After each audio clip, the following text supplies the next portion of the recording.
Mensagem para o Dia Mundial do Teatro 2020, por Saeed Madim, do Paquistão. O teatro como santuário. É uma grande honra para mim escrever a mensagem do Dia Mundial do Teatro 2020.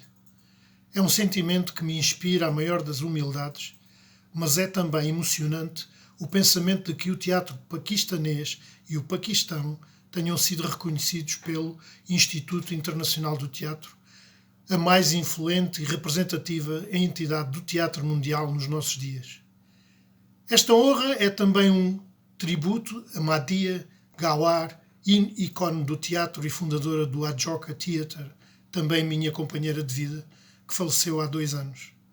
A equipa do Ajoka percorreu um longo e difícil caminho, literalmente desde a rua até ao teatro. Mas essa é a história de muitos grupos de teatro, estou certo. Nunca se trata de uma navegação calma ou fácil. É sempre uma luta. Eu provenho de um país maioritariamente muçulmano, que viu várias ditaduras militares, horríveis ataques de extremistas religiosos e 3 guerras com a vizinha Índia, com quem partilhamos milhares de anos de história e património. Ainda hoje vivemos com medo de uma guerra desenfreada com o nosso irmão gêmeo vizinho, até mesmo de uma guerra nuclear, pois os 2 países possuem atualmente armas nucleares. Por vezes, dizemos a brincar, os tempos maus são bons para o teatro. Não há escassez de desafios para enfrentar, de contradições para expor, nem de estado de coisas para subverter. O meu grupo de teatro, o Ajoca e eu, temos caminhado sobre esta corda bamba há já 36 anos. Tem sido, de facto, uma corda bamba manter o equilíbrio entre entretenimento e educação, entre pesquisa e aprendizagem a partir do passado e preparação do futuro, entre livre expressão criativa e confrontos temerários com a autoridade, entre teatro socialmente crítico e financeiramente viável, entre tentar alcançar as massas e estar na vanguarda. Pode dizer-se que um fazedor de teatro tem de ser um conjurador, um mágico. No Paquistão subsiste esta divisão clara entre sagrado e profano. Para o profano não há lugar para o questionamento religioso, enquanto que para o sagrado não existe possibilidade de debate livre ou de novas ideias.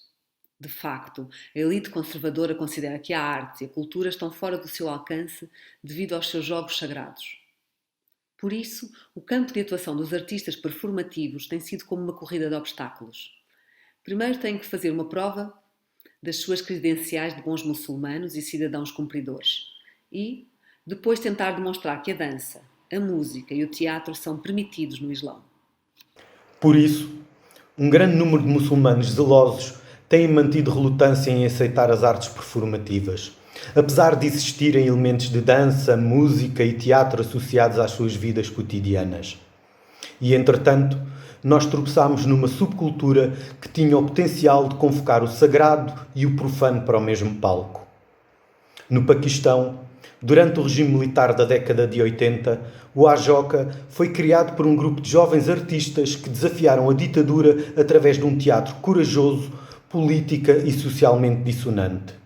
Eles descobriram que os seus sentimentos, a sua raiva, a sua angústia, já haviam sido exprimidos de uma forma incrível por um bardo sufi que vivera uns 300 anos antes. Tratava-se do grande poeta sufi Bulleh Shah. O Ajoka descobriu que podia manifestar declarações politicamente explosivas através da sua poesia, desafiando uma autoridade política corrupta e uma elite religiosa preconceituosa. As autoridades podiam proibir-nos ou banir-nos, mas não podiam fazer o mesmo a um popular e reverenciado poeta sufi como Bulleh Shah.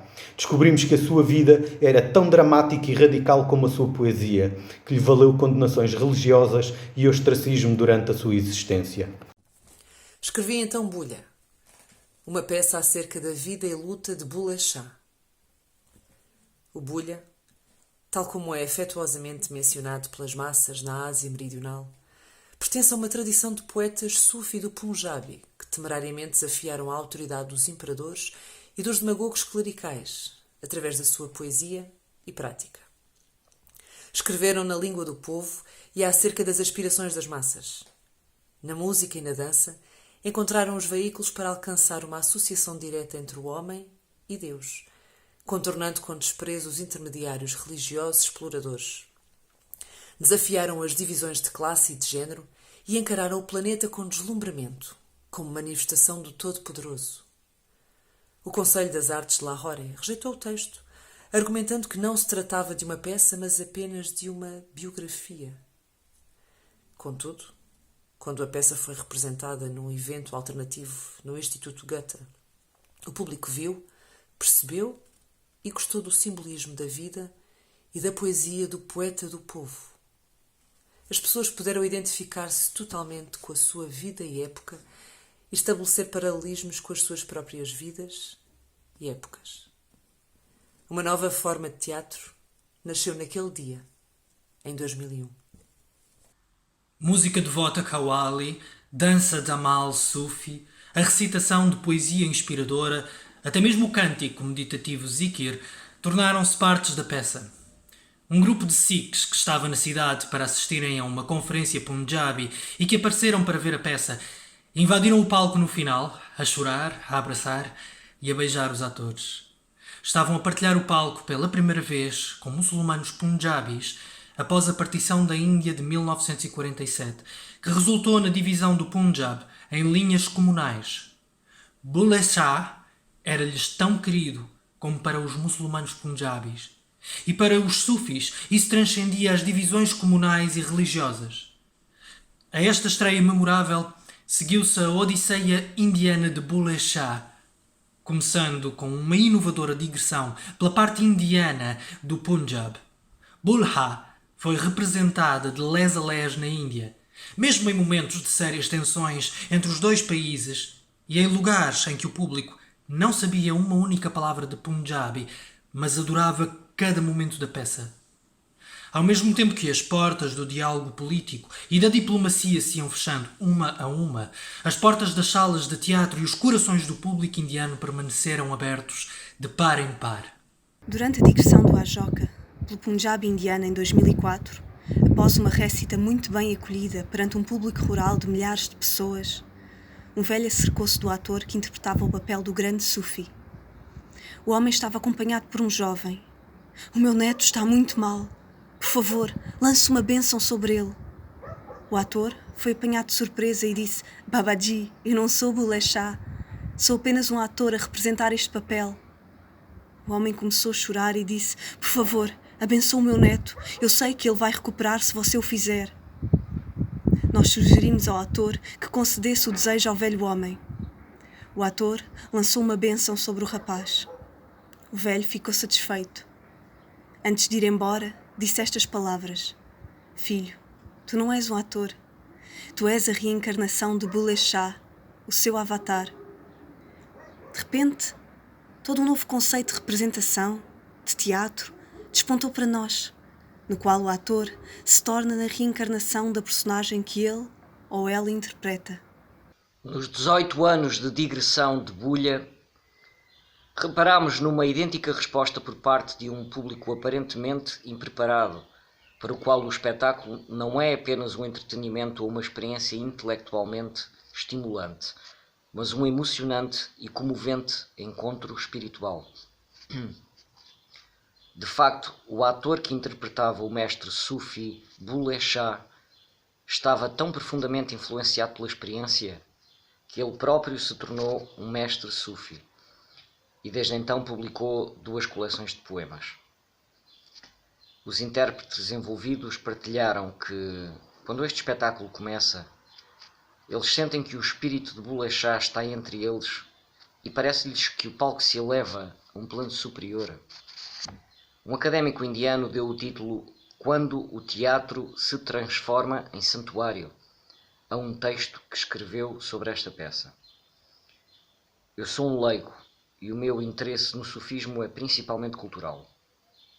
Interessam-me mais os aspectos artísticos e performativos dos poetas sufi do Punjabi do que aos meus públicos, que podem não ser propriamente extremistas nem pessoas intolerantes, mas antes possuírem crenças religiosas sinceras.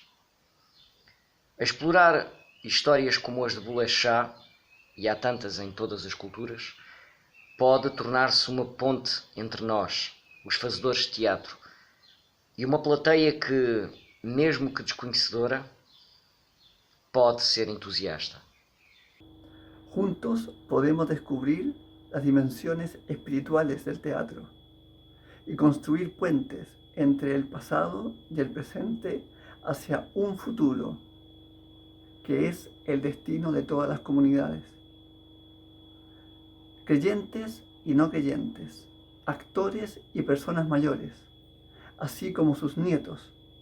La razón por la que comparto la historia de Bulleh Shah y la nuestra, la exploración de un género de teatro sufi, es que mientras lo tocamos en el escenario, a veces nos dejamos llevar por nuestra filosofía del teatro, por nuestro papel como predictores de cambio.